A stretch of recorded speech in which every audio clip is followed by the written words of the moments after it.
Scientists have been left confused by a mysterious interstellar object that's not a star but can produce its own light, leading some to believe it might be an alien craft from another part of the galaxy. The object, named 3I/ATLAS, was recently photographed by the Hubble Space Telescope, and what astronomers saw has sparked intense debate.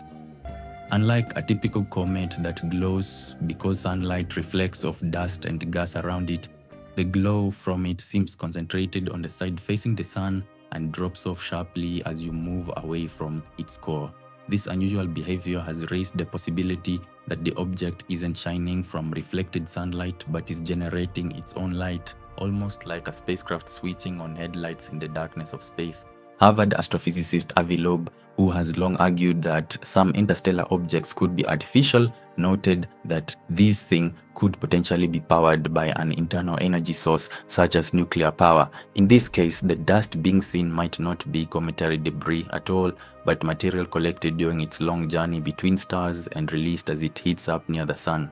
While Loeb admits more evidence is needed, he insists that the comet explanation doesn't fit well with the data. Ordinary comets scatter their light more evenly and maintain a visible coma of gas and dust. Yet this object appears to lack this completely, making it even stranger.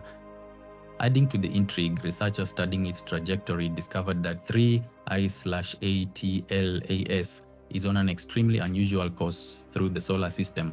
Instead of passing randomly, it will come unnervingly close to 3 different planets, Venus, Mars, and Jupiter, before making its nearest pass to Earth on December 17th. Loeb and his colleague calculated that the odds of a natural rock from interstellar space randomly following such a path are less than 0.5%. For those open to the idea of advanced extraterrestrial technology, such a flight path looks more like navigation than chance.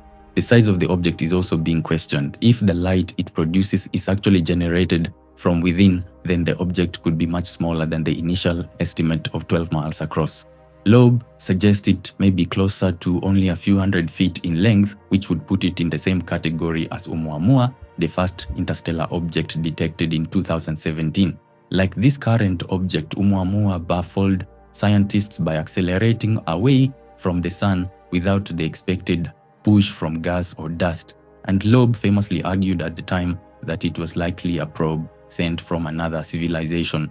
Now, with this object showing similar oddities, the question of artificial origin has resurfaced with even greater support than before.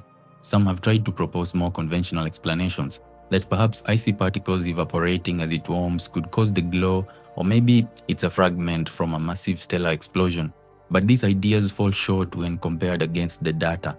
The light from this object fades too quickly to be just sunlight bouncing off ice or dust, and friction heating from space particles isn't sufficient to account for the brightness we're seeing.